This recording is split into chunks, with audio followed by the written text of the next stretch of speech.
My son-in-law told my daughter, if you can't trust me to spend every weekend with my ex, then maybe we shouldn't be together. My daughter looked him straight in the eye and replied, you're absolutely right. The next morning, I signed the application to transfer her to England, the same one she'd always turned down for the sake of her family. When he texted her, what are you doing this weekend? I replied for her, you already lost your chance. I'm glad you're here.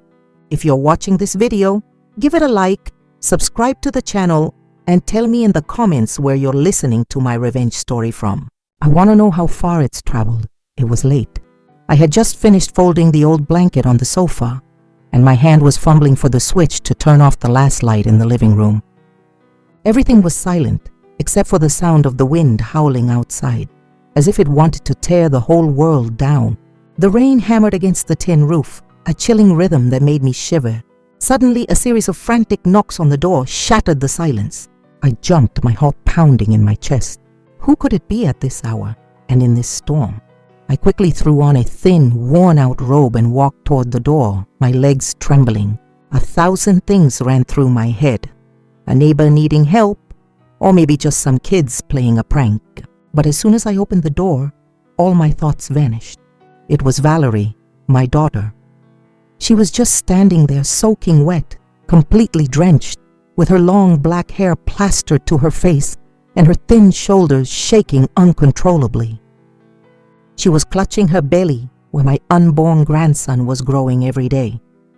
Her face was pale, her eyes red and swollen, and tears mixed with the rain streaming down her cheeks.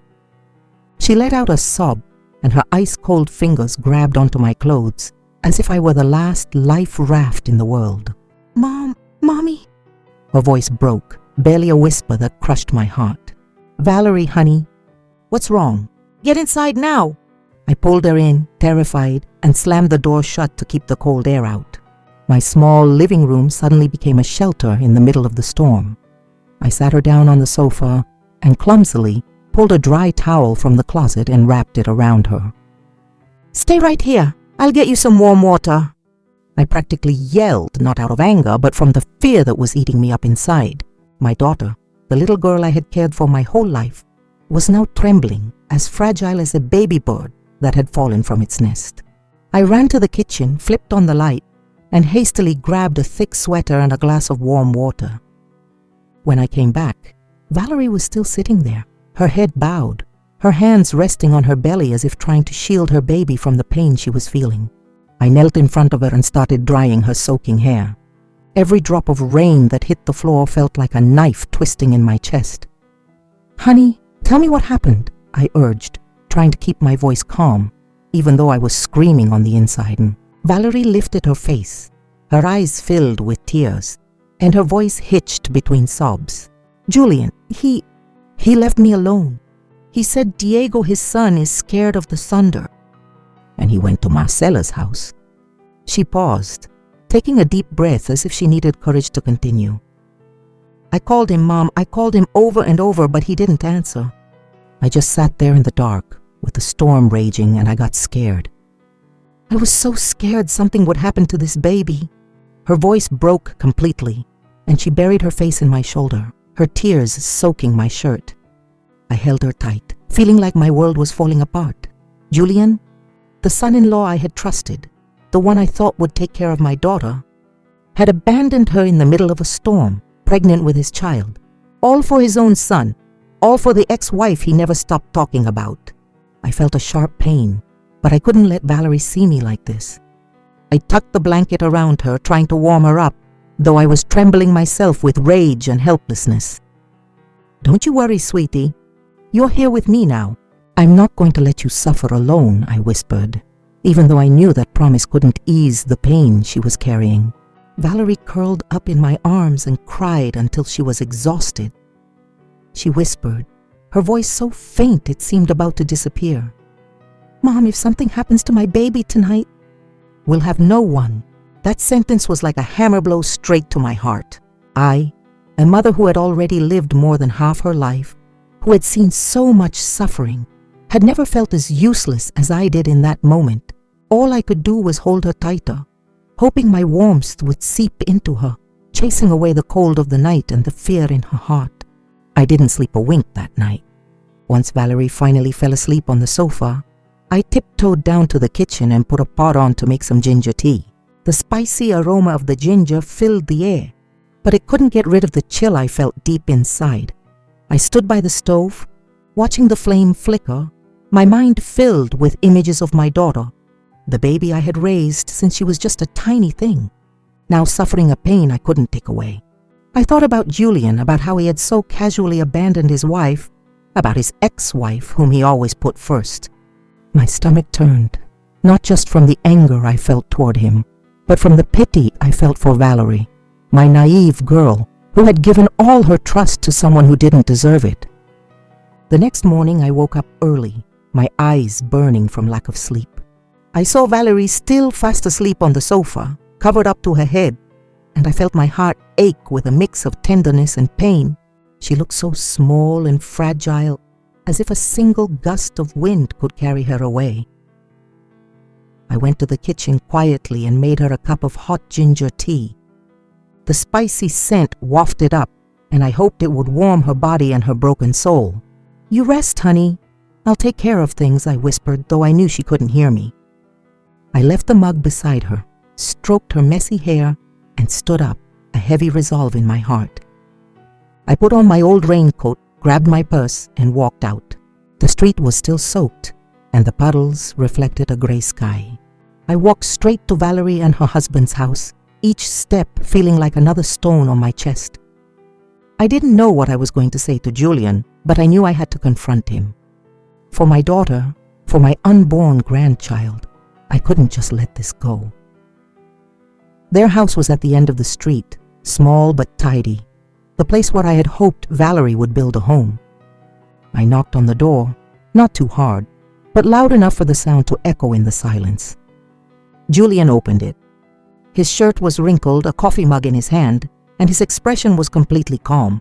He was sitting with his legs crossed on the sofa, as if nothing had happened the night before, as if he hadn't just abandoned his wife in a storm to run to his ex. Seeing that carefree attitude made my blood boil, but I tried to calm myself and took a deep breath. I stepped inside, took off my raincoat, and hung it on a chair. Without a greeting, I got straight to the point, my voice hard.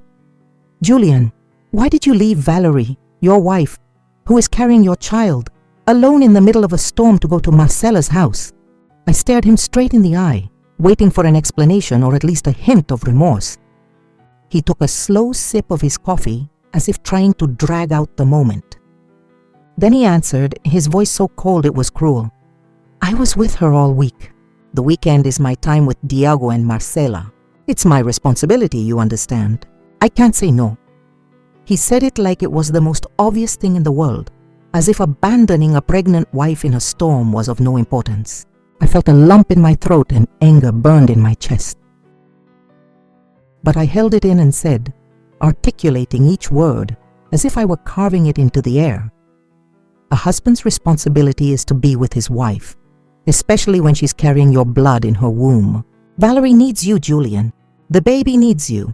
You think going to your ex-wife is a responsibility, but abandoning your own wife is nothing." I emphasized every word, hoping he would understand, that he would feel some sense of guilt.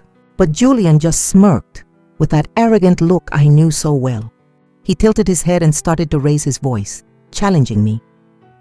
"You know Valerie's princess attitude. She's always demanding things, always wanting me to do what she says. She never tries to understand me. With Marcella, at least I can find some peace." He stressed the word peace, as if it was something Valerie could never give him. I was frozen, my heart aching.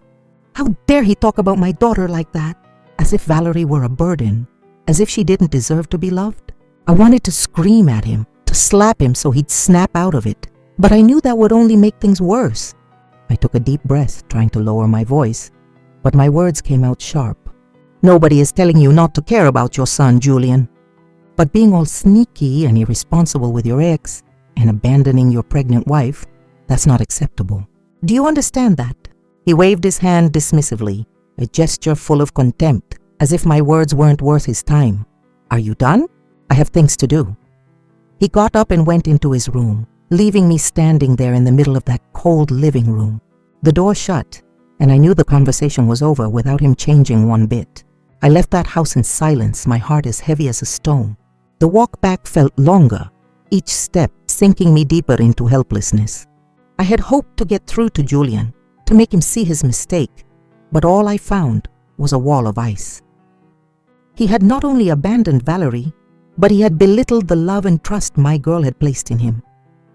I thought about the day Valerie introduced me to Julian, how her eyes sparkled when she talked about him, about her dream of building a happy family.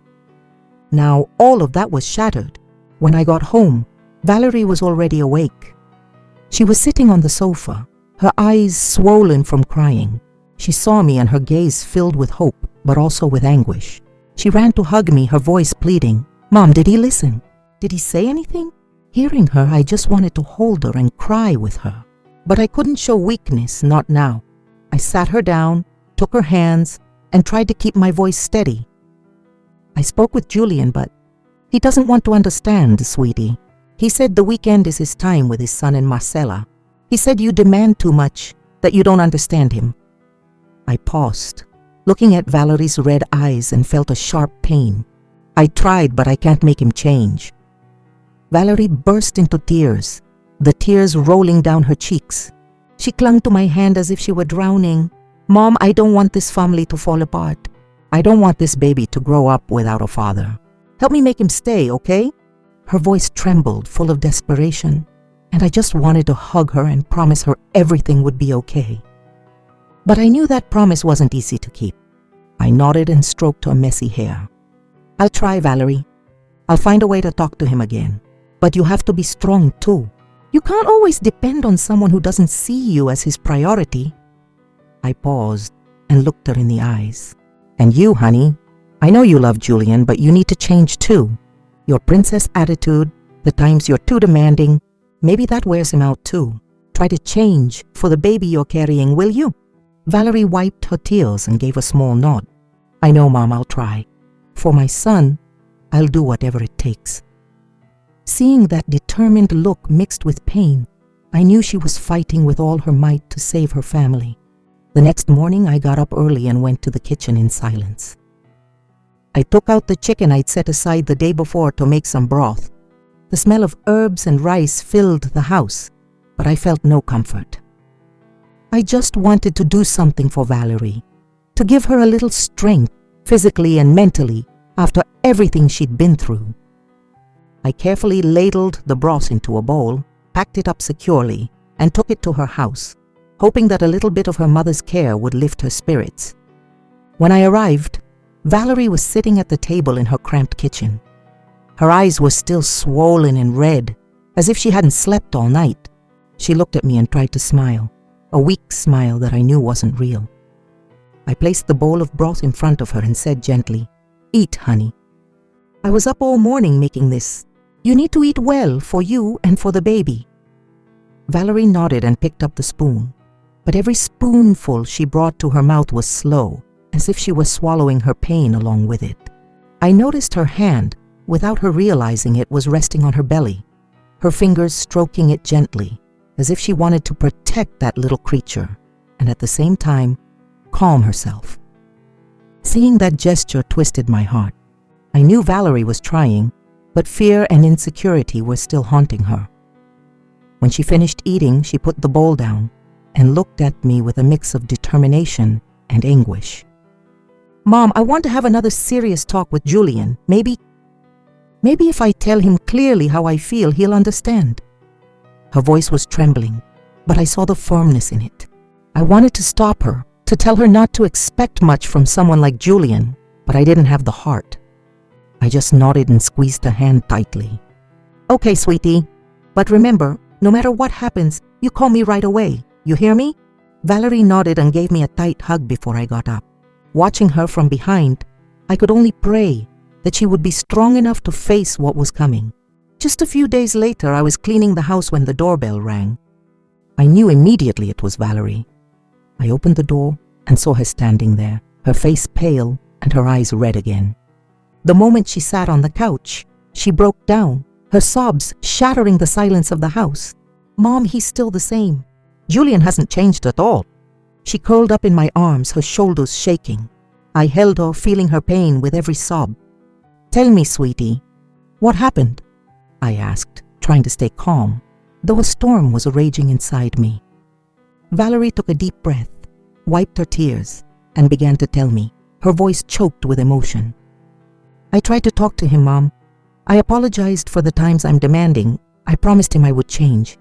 But he just sat there, listening without saying a word. Then he told me that I'll never understand his responsibility to Diego.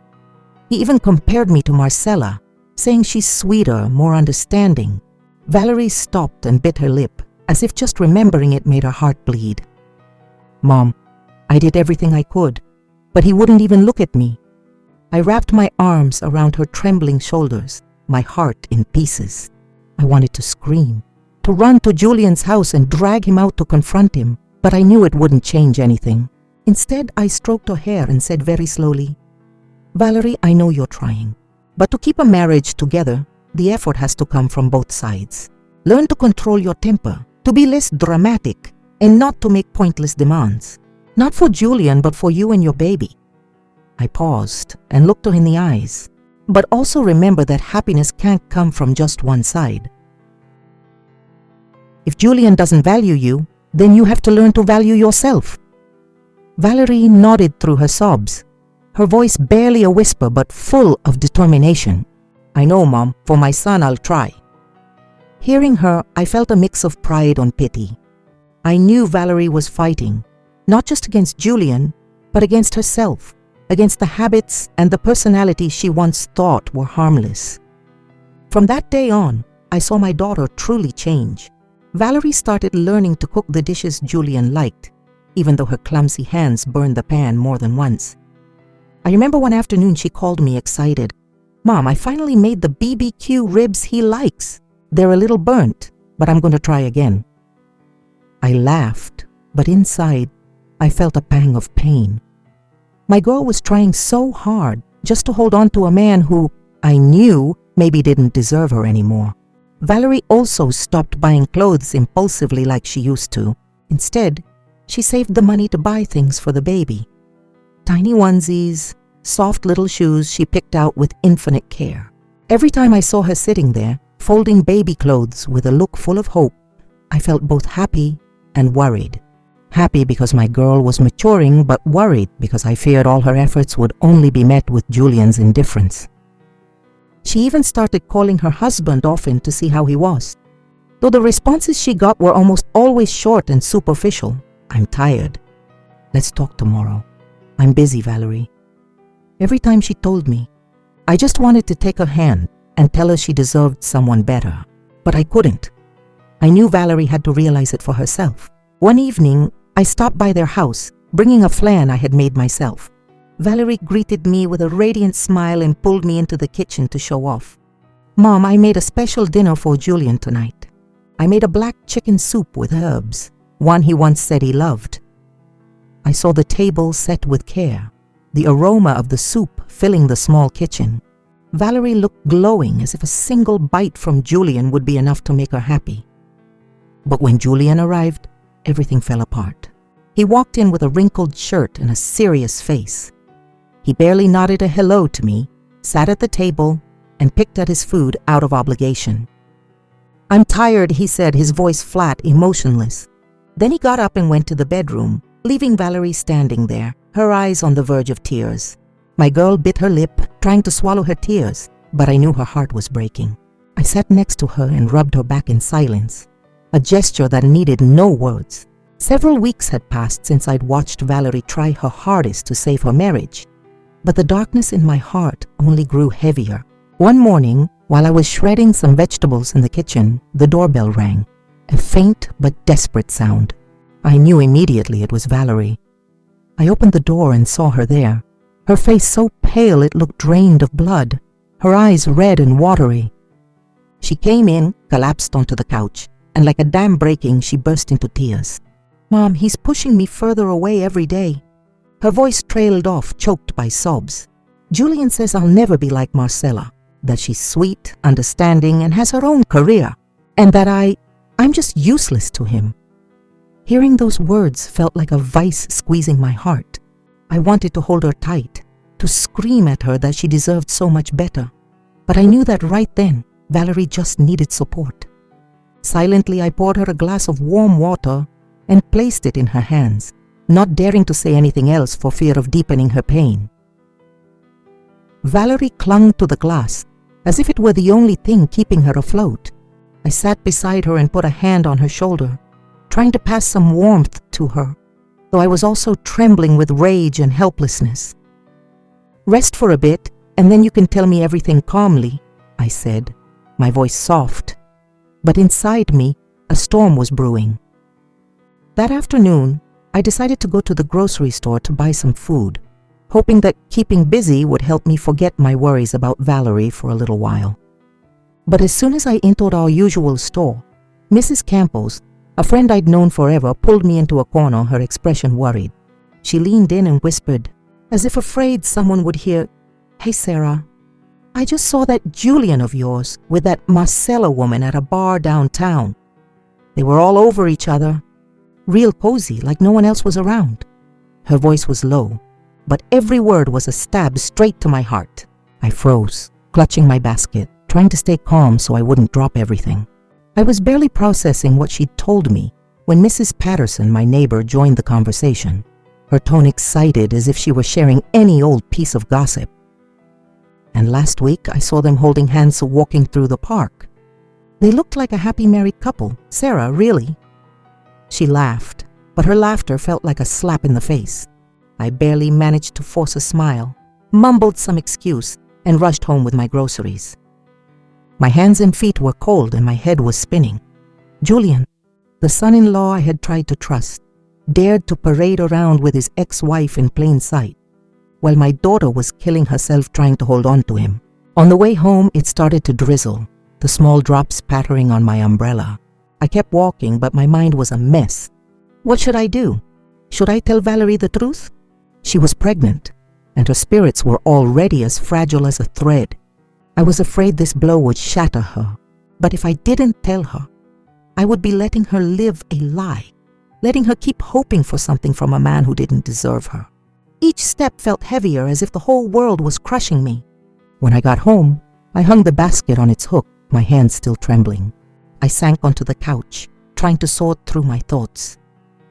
Suddenly, I remembered the day Valerie introduced me to Julian, as clearly as if it were yesterday. He was well-dressed, with a kind smile, and he told me his story with what seemed like sincerity. He said he had divorced Marcella over irreconcilable differences, that he wanted a fresh start with Valerie. My girl with her shining eyes believed him, and I, though I had my doubts, tried to believe him too, because I wanted my daughter to be happy. But now I realized I had probably been wrong from the very beginning. I remembered the days after the wedding, when Julian kept insisting that Valerie convince me to invest in his business. He talked about a transportation company promising huge returns, and I, for the love of my daughter, agreed. But as soon as he got the money, Julian's attitude changed. He became cold, always using the excuse of taking care of Diego to leave the house, leaving Valerie alone with a silent pain. My friend's warnings echoed in my head. "That man only married your daughter for the money, Sarah." At the time, I ignored them, thinking they were being too cynical.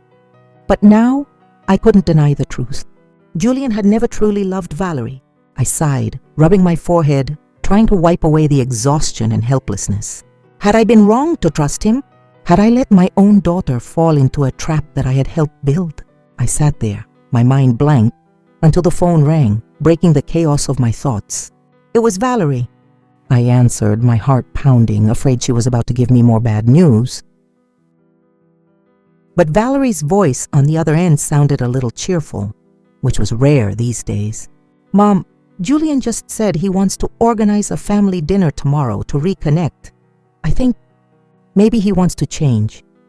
Hearing her, a small spark of hope ignited in me, though I knew how fragile it was. I wanted to believe that Julian had regretted his actions, that he had realized the value of Valerie and his child. "Really, sweetie? That's wonderful. Get some rest so you feel good." "I'll be there with you tomorrow," I replied, trying to make my voice sound calm, even though I was still full of doubt. The next morning, I stood in front of the mirror and chose a simple but elegant dress, a light blue one, trying to maintain a serene appearance. Inside me, a small hope was still alive, though I knew it was as fragile as a thread. The family bonding dinner Julian had mentioned had me feeling both excited and worried. I wanted to believe he had recognized his mistake, that he would value Valerie and their unborn child. But deep down, I couldn't shake the whispers from Mrs. Campos and Mrs. Patterson about Julian and Marcella. I sighed, tied back my graying hair, and told myself, no matter what happens, I have to be there for Valerie today. My phone buzzed. A text from Valerie appeared on the screen. "Mom, I hope everything will be different today. I really want us to be a united family." Reading those words, I felt my heart clench. I pictured my girl sitting somewhere in that house, weaving dreams of a home that I perhaps knew was already falling apart. I replied, "I'll be there soon, honey. Stay calm." I hit send, but my heart was heavy, feeling sorry for my daughter's innocence. That afternoon, I arrived at Valerie's house. The lights were on, and the atmosphere seemed more lively than usual. The table was set with a huge dinner, with dishes that smelled delicious and that I knew Valerie had prepared with great care. The scent of roast beef and fresh biscuits filled the air, making me smile for a moment. My girl had tried so hard, and I just hoped Julian would see it. But my smile froze the moment I walked into the living room. On the sofa was not only Diego, Julian's son, but also Marcella, wearing a bright red dress, her curly hair shining under the light. Next to her was Mrs. Torres, her mother, with a triumphant smirk on her face. I felt my heart stop. This was the family dinner Julian was talking about? I turned to him, my voice cold but sharp. "Julian, why are there people here who have nothing to do with my daughter's family dinner?" He was leaning against the doorframe, arms crossed, and answered nonchalantly, "Diego is my family." Marcella and her mom came to look after him. "What's wrong with that?" His voice was flat, as if their presence was the most normal thing in the world, as if Valerie, his wife, didn't matter. I looked at Valerie, who was standing beside me, her hands trembling slightly. She forced a crooked smile and greeted Marcella and Mrs. Torres with a shaky voice. "Hi, good evening. Come in. Please, have a seat at the table." I could see the pain in her eyes, but she was still trying to appear strong. I sat next to her and squeezed her hand under the table, trying to give her some of my strength. Her hand was ice cold, but she squeezed back, as if holding on to one last hope. The dinner began in a tense atmosphere. You could hear the clinking of silverware, but no one said much. Valerie was so nervous that she dropped a spoon on the floor, and the sharp sound broke the silence. Marcella spoke immediately, her voice sharp and mocking. "Wow, the little rich girl is so clumsy. How are you going to keep a husband like that?" She let out a little laugh, looking at Valerie as if she were a loser. Mrs. Torres chimed in, her voice shrill. "Of course, a wife who's just a freeloader can't compare to a woman who sacrifices and knows how to take care of her family, like my daughter." She emphasized every word, as if wanting to drive them deeper into Valerie's heart. Everyone at the table fell silent. I looked at Julian, expecting him to say something, even a single word to defend his wife, but he just silently raised his wine glass, took a sip, and pretended not to hear. His silence hurt more than all the insults. Rage exploded inside me like a wildfire. I couldn't take it anymore. I slammed my hand on the table, shot up from my chair, and pointed at Marcella and her mother. A rich girl at least knows how to have some dignity, unlike some people who only know how to ruin other people's happiness. My voice boomed, cold and firm, and the entire room seemed to freeze. Marcella was stunned, the smirk wiped from her face. Mrs. Torres opened her mouth, but no words came out. Julian just frowned, looking at me with annoyance, but still said nothing. Valerie bowed her head, and tears fell silently onto her plate. I saw her shoulders shaking and felt my heart break. After dinner, when everyone had left, I took Valerie to her room and closed the door firmly. I took her hands, looked into her tear-filled eyes and said with conviction, "Valerie, you have to wake up. Julian isn't yours anymore. He chose to go back to his old family. This marriage can't be saved." She covered her face and sobbed uncontrollably. "But I can't get a divorce, Mom. I need him. My son needs a father." Her voice broke, full of pain and desperation. I held her, feeling every one of her sobs as if they were tearing my own heart apart. I wanted to tell her everything would be okay, that she would find happiness again. But I knew that in that moment those words were useless. All I could do was hold her tight, let her cry in my arms, feeling helpless and heartbroken, as if 1,000 needles were piercing my soul. 3 days after that disastrous dinner, the anger and pain still hadn't faded. That night, just as the clock struck midnight, my home phone rang with a shrillness that shattered the silence. I woke with a start, my heart pounding with a terrible sense of dread. I answered, trembling, and on the other end, I heard Valerie's voice, desperate and choked. "Mom, help me. My stomach hurts so bad. I'm bleeding." Her voice was so weak, as if she were using her last ounce of strength to call me. I felt my heart stop. I threw the phone down, hastily put on a robe, and ran out of the house like a madwoman. The cold night rain was pouring down, but I didn't care. I just knew I had to get to Valerie immediately. I flagged down a cab, my voice breaking as I urged the driver, "Please, as fast as you can. My daughter's in danger." The driver nodded and floored it, the car flying through the wet streets. I sat in the back, holding on tight, tears streaming down my face without bothering to wipe them away. The only thing in my mind was the image of Valerie, in pain, alone, with no one by her side. I prayed, I begged God, anyone, to keep my daughter and my grandson safe. When the taxi screeched to a halt in front of Valerie's house, I saw the lights were still on. I burst through the door, and what I saw froze me in my tracks. Valerie was curled up in a ball on the floor, clutching her belly, her face pale with pain. There was blood on the floor, a dark red stain that took my breath away. "Valerie, my baby!"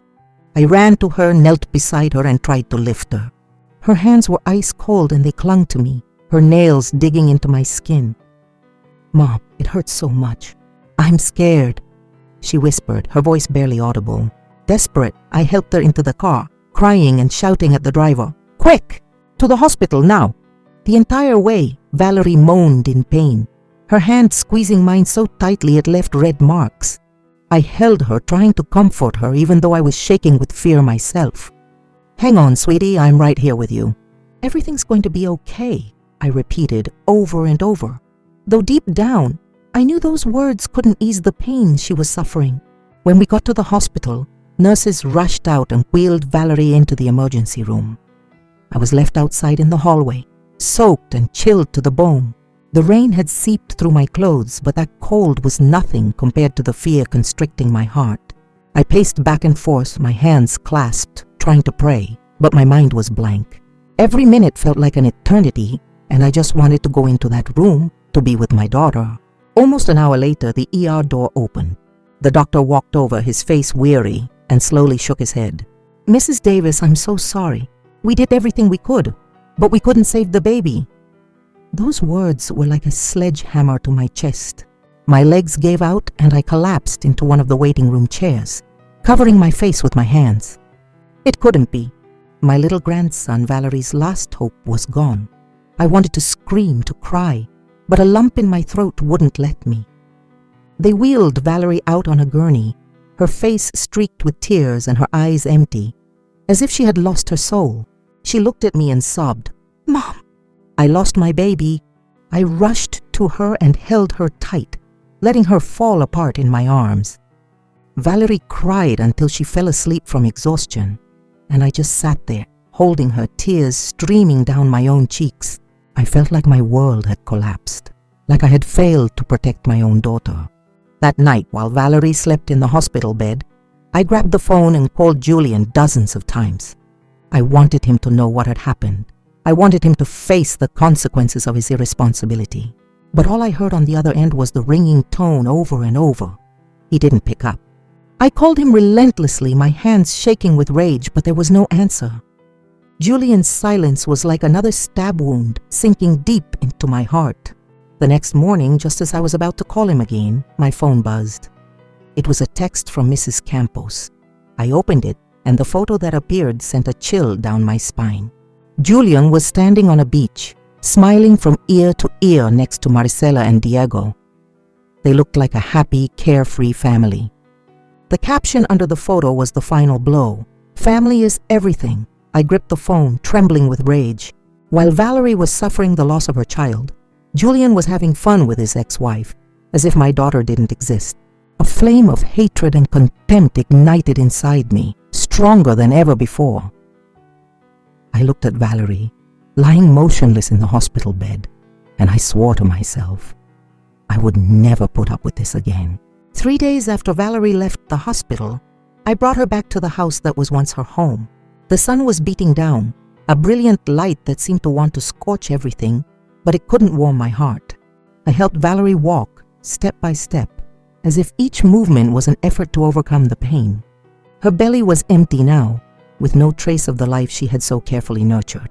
But in Valerie's eyes, I saw a strange hardness, a glint of determination I had never seen before. She was no longer the weak girl who cried and begged Julian to come back. My child had changed, and I felt a mix of pride and sadness. We opened the door, and immediately I saw Julian sitting in the living room.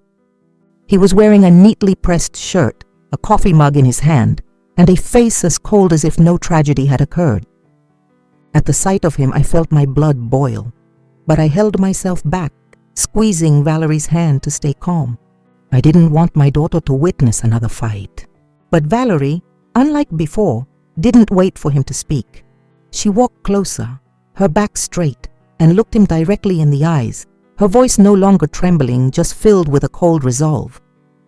"Why were you on a trip with Marcela and Diego the night I lost our son? Do you still consider me your wife?" I held my breath, waiting for Julian's reaction.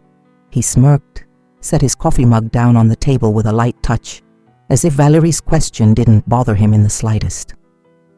"If you can't accept me spending every weekend with my ex-wife and my son, then maybe we're not meant for each other," he said, his voice monotone, without a hint of remorse.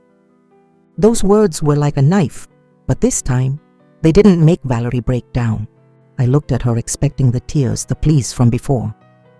But Valerie just stood there, her eyes watery, but her voice surprisingly firm. "You're right."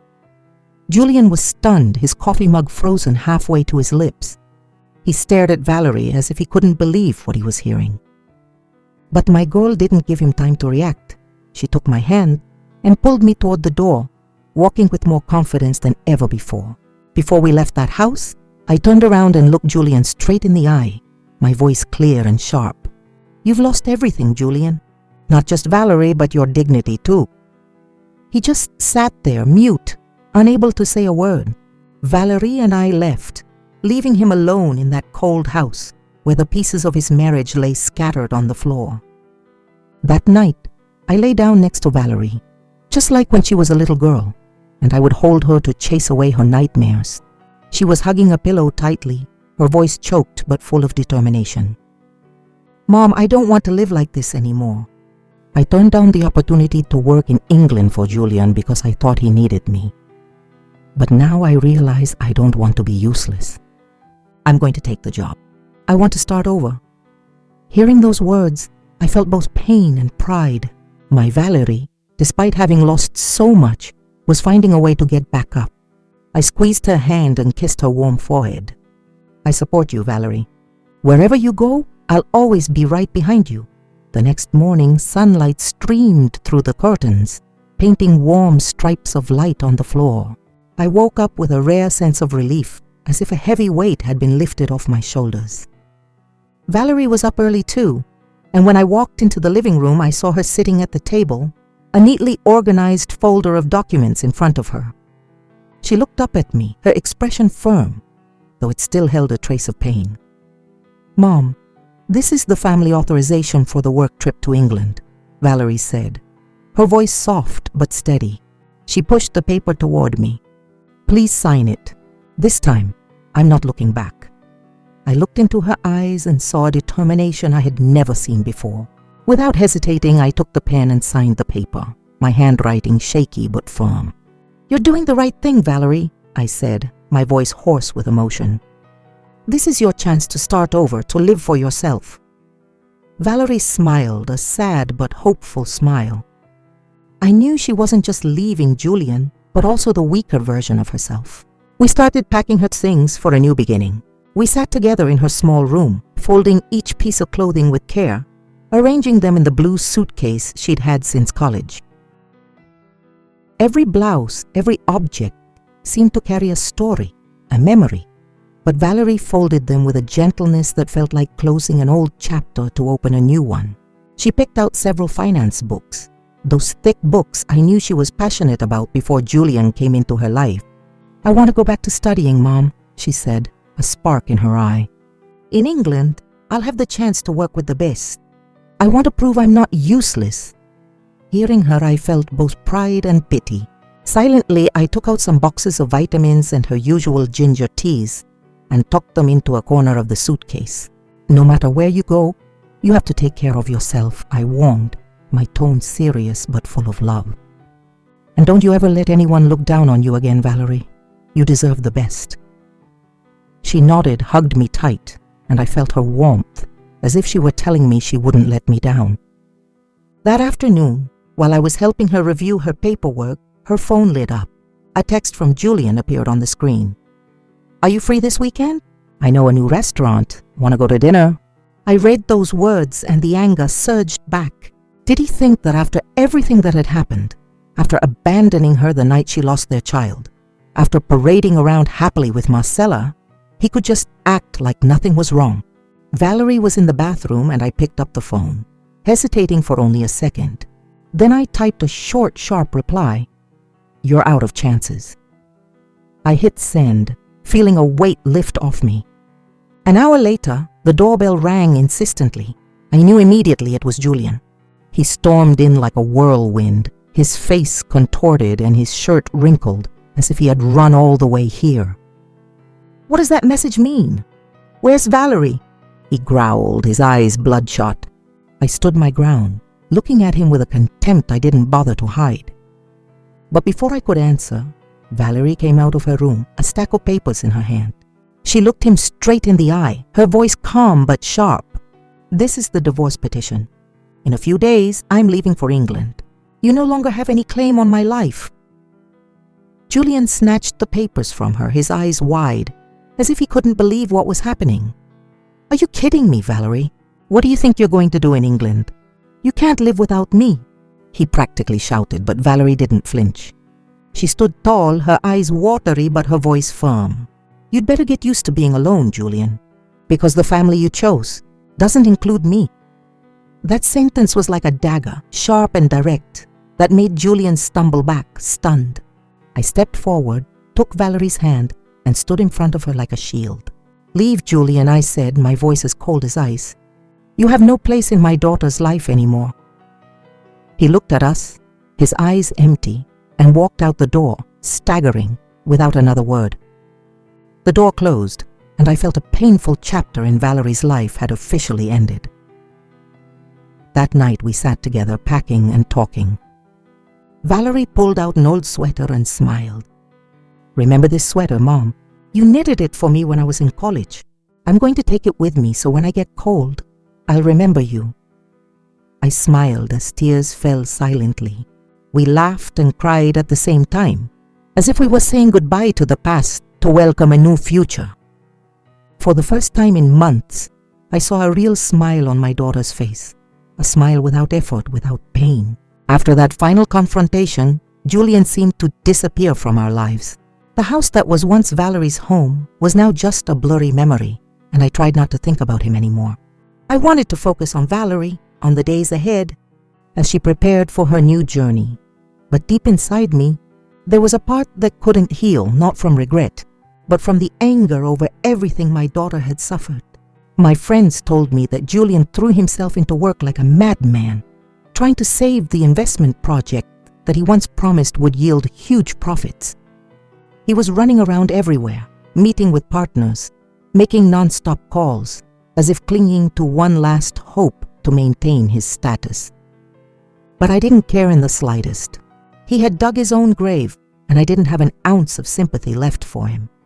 One morning, while I was at the market buying vegetables, the neighborhood women were gathered at a stall whispering. Mrs. Campos pulled me aside and said excitedly, "Sarah, have you heard? That Julian guy, his partners stole all his money." Mrs. Patterson chimed in, not hiding her satisfaction. "Yeah, some guy named Gonzalo took off with all the money and fled the country. Now he's broke, and they say he's up to his neck in debt." I just stood there clutching my basket, saying nothing. Inside, a little voice told me he got what he deserved. But instead of feeling satisfied, I felt a strange sadness. Not for Julian, but for the years Valerie sacrificed for him, only to be met with betrayal. A few days later, as Valerie and I were having breakfast, her phone buzzed. She opened it, and I saw her expression change, not with pain, but with coldness. "It's Julian," she said flatly, and showed me the phone. The message appeared on the screen, its tone pathetic and pleading. "Valerie, I got scammed. I lost everything. Could you talk to your family about helping me with a loan? I'm begging you." I read those words and the rage boiled up again. How dare he ask Valerie for help after everything he had done to her?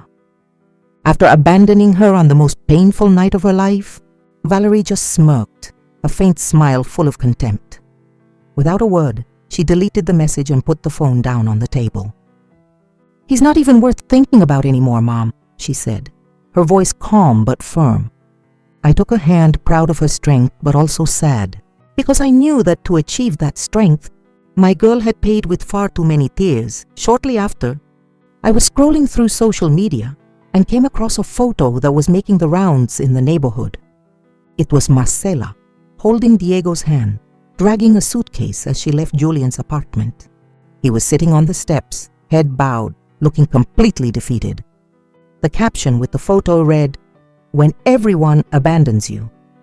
I looked at the picture without feeling a drop of pity. Julian had chosen Marcela. He had chosen his supposed old family, and now even they were turning their backs on him. I turned off my phone and didn't say anything to Valerie. She was busy preparing for her trip to England, and I didn't want anything related to Julian to distract her. One afternoon, while I was watering the plants in the yard, the doorbell rang. I opened the door, and there stood Julian, so gaunt I barely recognized him. His beard was overgrown. He had deep, dark circles under his eyes, and his clothes were wrinkled, as if he hadn't changed in days. He looked at me, and before I could say anything, he fell to his knees at my feet, sobbing uncontrollably. "I'm begging you, ma'am, please tell Valerie to come back to me. I've lost everything. She's all I have left." His voice trembled, full of desperation, but all I felt was contempt. I stood tall, looking down at the man pleading at my feet, my voice as cold as ice. "The day you chose to abandon my daughter, you lost the right to beg, Julian. Valerie is not something you can just come back to when you have no one left. Don't expect anyone to lend you a hand." I said each word as if to burn it into his mind. He looked up, his eyes red, but it didn't move me in the slightest. Just then, Valerie came out of the house dragging her packed suitcase. She looked at Julian with no pain in her eyes, only determination. "You already have your family," she said, her voice calm but sharp. "Don't you ever say my name again." She walked past him without a second glance, and I followed, holding her hand tightly. Julian raised his head and stared at my daughter's back, his eyes completely empty. We left the house, and the afternoon sun lit up Valerie's face, highlighting the new strength in her gaze. I looked at her and felt a mix of pain and pride. Valerie had lost so much, an unborn child, a marriage she believed in, and years of her youth. But now she was rising, ready for a new journey. I squeezed her hand and said softly, "I'm so proud of you, Valerie. No matter what happens, I'll always be here." One clear morning, with a cloudless blue sky, I stood in the airport terminal saying goodbye to Valerie as she boarded her life-changing flight. My daughter was wearing a long gray coat that made her look taller and stronger than ever. The small suitcase she pulled behind her was a symbol of a new journey, a life I knew she would build for herself. Valerie turned and hugged me tightly, her warmth melting my heart. "Mom, from now on, I'm going to stand on my own 2 feet," she whispered, her voice firm but trembling with emotion. "No one is ever going to push me around again." I smiled, patting her on the back, trying to hide the tears that were threatening to fall. "Take good care of yourself wherever you go, Valerie," I said, my voice hoarse. "I'll always be thinking of you." She nodded, her eyes shining with a determination I had never seen before. Then she walked through security, waved one last time, and disappeared from sight. The plane took off, carrying my daughter toward a new future. I stood in the middle of the airport terminal, feeling an emptiness and at the same time, a strange sense of relief. Emptiness because the daughter I had protected my whole life was gone, but relief because I knew that finally, Valerie had found her own wings. A month later, I was in the kitchen making myself some ginger tea, as usual, when the phone rang. It was Valerie. Her voice on the other end was clear, full of life, so different from those gray days. "Mom, the job here is incredible," she said, her tone full of excitement. "I'm slowly getting used to my new life. I've learned to live my own life without depending on anyone." Hearing those words, I couldn't hold back, and tears fell silently. But this time, they were tears of happiness. My Valerie, the girl who had collapsed in pain, was now blossoming like a flower in spring. "That's wonderful, sweetie," I replied, a lump in my throat. "I'm so proud of you." For my part, I also started to live for myself, something I had put aside during all the years I worried about Valerie. I joined the local senior center, where women like me got together to exercise and chat. In the mornings, I'd walk down my usual street, feeling the fresh air, and for the first time in a long time, I felt light. I also started taking the trips I had always postponed. A week in Miami Beach, where I sat on the sand, listening to the waves and thinking about the days gone by. I was no longer just the self-sacrificing mother, but a woman rediscovering her own joy. I started writing our story like a diary. Every night, I would sit at my desk and with a pen in hand, write down the memories. From when Valerie was a little girl running in the yard, to the painful nights when she would break down in my arms crying over Julian. Writing those lines hurt, but it also brought me peace. It was my way of closing the past, so that both Valerie and I could move on. One day, while walking home, Mrs. Campos told me about a single mother in the neighborhood who was struggling with her 2 young children. That story touched my heart. I decided to create a small fund with my savings to help single mothers in need. I would bring them food, clothes, and sometimes just a hug, so they knew they weren't alone. Every time I saw the smile on those women's faces, I thought of Valerie, and I knew I was doing the right thing. One morning, while watering the flowers in my garden, the phone rang. It was Valerie. Her voice was calm but full of confidence. "Mom, I'm so happy. I've realized I don't need Julian or anyone else to have my back. I can do everything myself."